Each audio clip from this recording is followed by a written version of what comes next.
14 years ago, HTC was on top of the Android smartphone world. Critics and fans just couldn't get enough.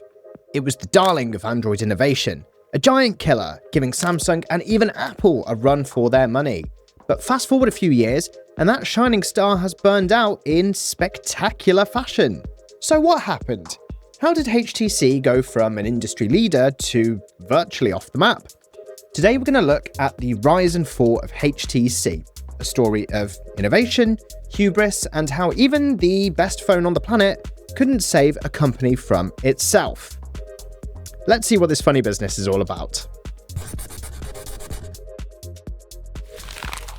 Founded in 1997 in Taiwan, HTC, short for high-tech computer, very original guys, started as a more behind-the-scenes player, making early Windows mobile phones, and, funnily enough, the first ever Android phone as well, the T-Mobile G1 in 2008. But by the early 2010s, HTC had transformed from a no-name manufacturer into one of the hottest brands in mobile. In 2010 itself, HTC sales had more than doubled from the year prior. This underdog was on a meteoric rise, combining cutting-edge tech with great designs to punch far above its weight. In Q3 of 2011, HTC actually briefly became the #1 biggest smartphone vendor in the US, with a whopping 24% market share, outselling even Apple and Samsung. And globally that year, HTC was the world's third largest smartphone manufacturer, trailing only those two giants. And the company's recipe for all of this success? Innovative hardware and premium build quality. See, while other Android phones were plasticky and clunky, HTC introduced these metal-bodied phones that felt luxurious. My first ever smartphone was the HTC Sensation, a worthy competitor to Samsung's Galaxy S2 at the time. Oh, how simple life was back then. They pioneered features like large, high-resolution displays, the custom HTC Sense interface, which in the early days was actually one of the good Android skins, and even the first 4G and LTE smartphone in the US, which was the HTC Evo 4G in 2010. Their tagline was quietly brilliant, and indeed HTC was quietly churning out hit after hit. Now, you ask any smartphone geek about HTC's hardware peak, and they'll probably point to around 2013 to 2014, the era of the HTC One series. The HTC One M7 launched in 2013 to widespread acclaim. Tech reviewers were blown away. The One isn't just the best smartphone HTC has ever made, it's one of the best smartphones ever made in general. They have this gorgeous aluminium unibody, featured these two top and bottom boom sound stereo speakers that made every other phone sound like a tin can, and introduced the infamous ultra-pixel camera, trading megapixel count for bigger pixels themselves to improve things like low light shots. The One M7 was so good that it won numerous Phone of the Year awards in 2013, and then HTC somehow did it again in 2014 with the even better One M8. One of these. And look, I mean, this phone obviously doesn't feel brand new, but the design is sleek, thin, super high quality, and you know what, for an 11-year-old phone, it's still quite snappy as well. Did I buy one of these on eBay just for the purpose of this video? Yes, I did, so please give this video a like to help me recoup my £20 investment. TechRadar raved that the M8 was one of the best phones ever made, and gave HTC a twice-in-a-row victory for Phone of the Year. The One M8 took the winning formula of the M7, premium metal body, great display and speakers, and refined it just that little bit further. It even added a second rear camera for depth effects in photos, yeah, there it is, years before portrait mode was even cool. The One M8 was the audiophile's dream, the industrial design nerd's inspiration. Reviewers called it our favourite phone of the year, and was dubbed the most beautiful, best-sounding handset that you can get. So, HTC's brand became synonymous with thoughtful design and innovation. They weren't selling the most phones, mind, but they had a devoted fan following and heaps of critical respect, likened to kind of OnePlus a few years later, or a bit like the phone brand Nothing today. This was the golden age for HTC. So, with all of this love, where did it all go wrong? HTC's troubles actually started even as their phones were still winning awards. By 2013, HTC was struggling to convert rave reviews into actual sales. You see, that year, HTC posted its first quarterly loss in a decade. The flagship at the time, the One M7, despite the accolades, didn't really sell as expected, partly because of a delayed rollout and some supply issues that spring. Meanwhile, Samsung was blanketing the airwaves with Galaxy ads and doing carrier deals left and right. And HTC, whose marketing slogan was "quietly brilliant," found out the hard way that being quiet wasn't really helping. Average consumers often didn't even really know that the HTC One existed, and using that same model name over multiple generations was confusing. Was this HTC One the 2013 model, the 2014 model? Why was last year's model also called the One, but with an M8 instead of an M9? And then there was the One A9. Why an A and not an M? I'd like you to imagine a normal, non-techie phone customer walking into a phone shop. They're going to look at this new HTC One and think that this phone has existed for the last 2 years. So they get the Samsung Galaxy instead, whose number actually did tick up by 1 with their latest generation. HTC even hired Robert Downey Jr. in 2013 for a $12 million marketing campaign to try and boost its brand, but even Tony Stark couldn't save HTC's fortunes. The ads were pretty bizarre and did very little to actually lift sales. And during this time, the mid-2010s, general Android competition was starting to really heat up. Samsung's Galaxy S4 and S5 were launching with massive marketing budgets, and lower-cost rivals like Huawei and Xiaomi started eating HTC's lunch in emerging markets by offering similar specs at cheaper prices. Externally, the pressure was pretty immense, but HTC also made some internal strategic missteps on its own. For one, they flooded the market with too many confusing models circa 2011. Yep, that's quite the chart, isn't it? And then they overcorrected by focusing almost solely on just high-end phones. They bet big on that unusual camera strategy with the lower megapixel count but the better, bigger pixels themselves. And this was well-intentioned, but this was at a time where people just looked at the megapixel count when comparing phones and assumed that higher was better. HTC's One M9 in 2015 was essentially a reheated M8 with a higher-res display, but a fairly uninspired camera. And this was when Samsung's Galaxy S6 and Apple's iPhone 6 were gaining a lead in camera tech and had incorporated features like fingerprint sensors for a couple of years now, which the HTC was still missing. Now, outside of the whole smartphone thing, HTC also made some business decisions that would make any private equity manager want to cry. You see, lush with success and cash around 2011, HTC went on a bit of an investment shopping spree. They spent hundreds of millions of dollars buying a company called S3 Graphics, aiming to stockpile all of this company's patents for legal battles, and it yielded no real useful tech for their phones. And here's the big one. They also bought a 51% stake in Beats Electronics. Yeah, that Beats Electronics, and integrated Beats audio in some HTC phones, which was cool, but then HTC bizarrely sold off Beats just 2 years later. But then, of course, we all know who owns Beats now. A year after this, Apple acquired Beats for $3 billion. Therefore, meaning that the company that HTC sold Beats to reaped all of those rewards instead of HTC. Ouch.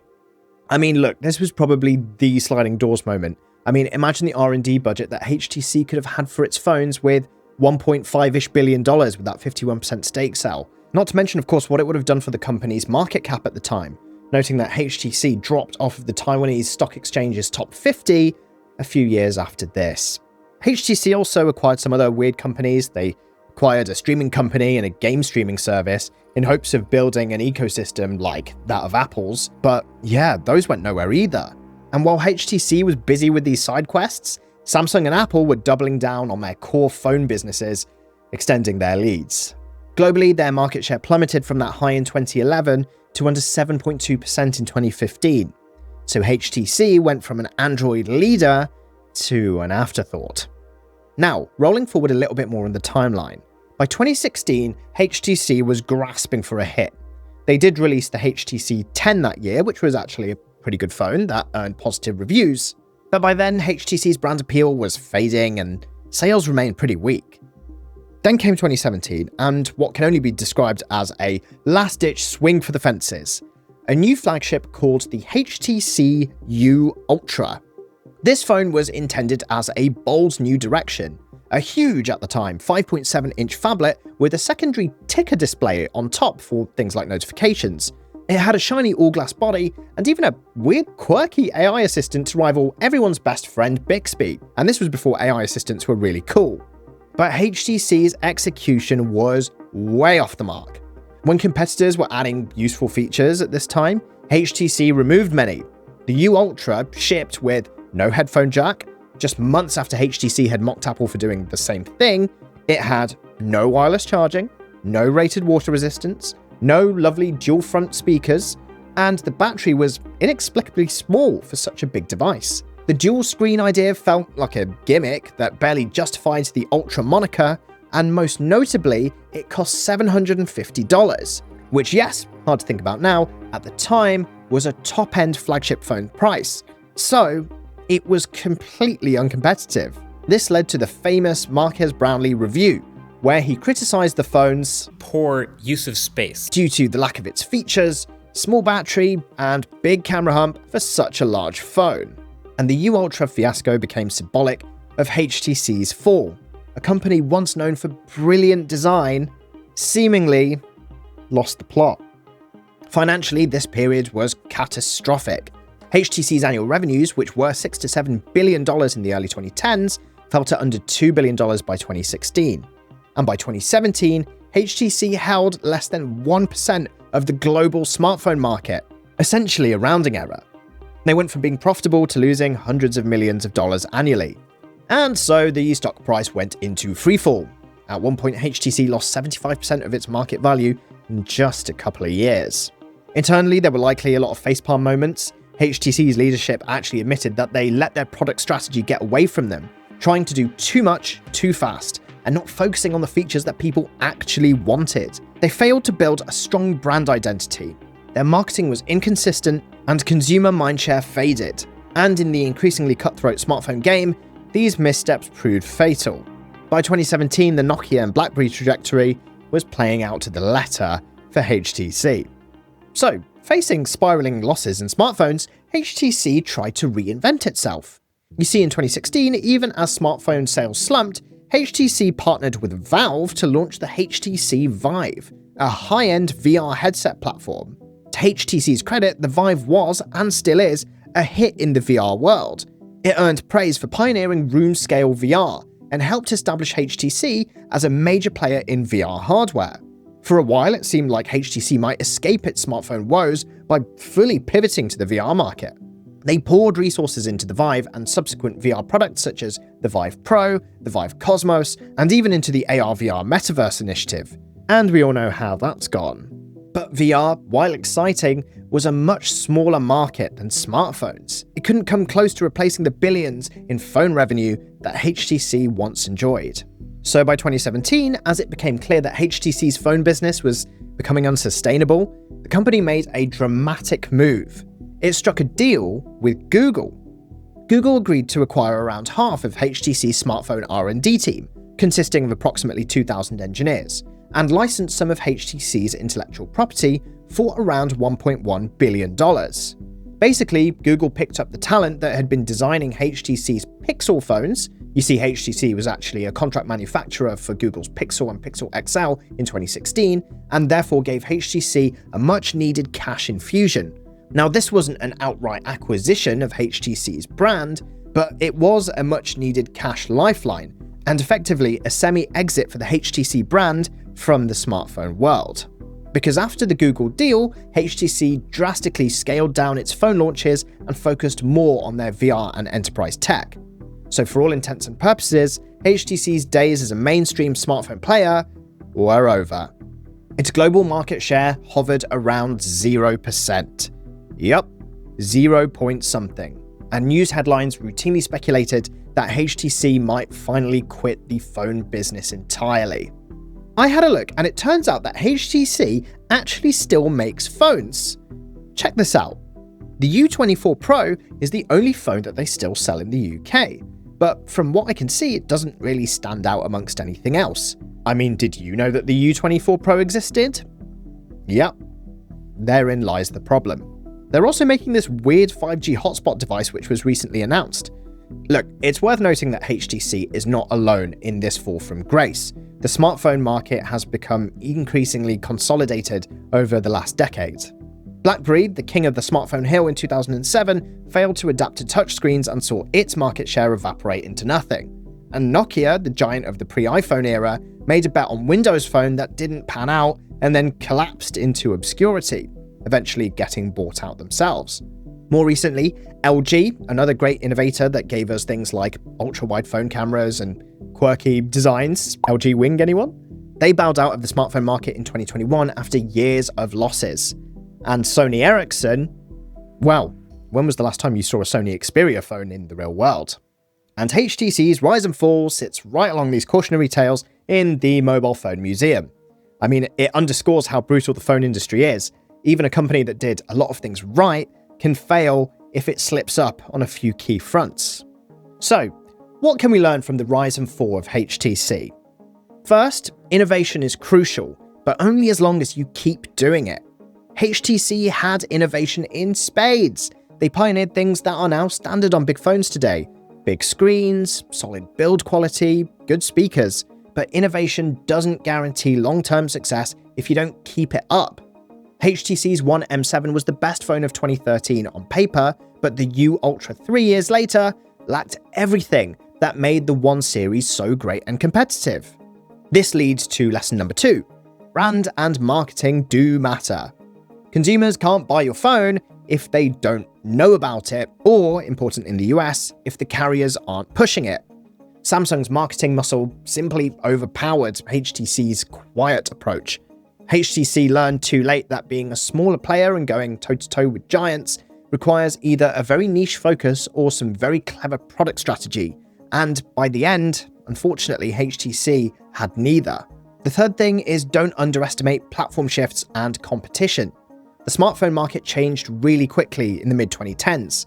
HTC's early advantage in Android was erased once Samsung, with its vast resources, went all in, and from the lower end, disruptors from China squeezed HTC from the bottom. HTC didn't differentiate its hardware or software ecosystem enough to maintain market share when the cheaper options came out. And fourth, strategic focus is key. Especially after the HTC One series, HTC lacked a clear focus. Where was the premium design and the great speakers? The camera innovation, a big battery, good value? Companies like OnePlus, with a clear value proposition in its early years, showed the value of focusing on strong core fundamentals. Though, ironically now, OnePlus also look at times like they're going the same way that HTC did after co-founder Carl Pei left the company to go and start his own phone brand, Nothing. So, HTC's story is both inspirational and cautionary. It's inspirational because this relatively small company from Taiwan proved that it could make world-beating products. For a few years, HTC was the name on the best Android phone that you could buy. But it shows how quickly that fortunes can change in tech. One minute, you're the hottest brand with the best phone of the year, and the next, you're fighting for the scraps. The fall of HTC shows us that in the fast-paced world of smartphones, no crown is ever secure. It takes constant evolution, innovation, and savvy marketing, good value, and yes, a little bit of luck as well, to stay on top. As consumers, we got some amazing devices out of HTC's run, and as an industry, some valuable lessons on what not to do. And that's the story of why HTC died, or at least why their smartphone empire did. A tale of brilliance and blunders. I hope you enjoyed coming along for the ride, and if you did learn something new today, or just feel nostalgic about those boom sound speakers, then please do give this video a like. It really does help out a lot, and to see more content like this, do subscribe as well. I've got plenty more cooking at the moment, including business and tech stories, and more rise and falls. Do you have a fond memory of your old HTC phone? I have no idea where my HTC Sensation is. Well, leave it in the comments below.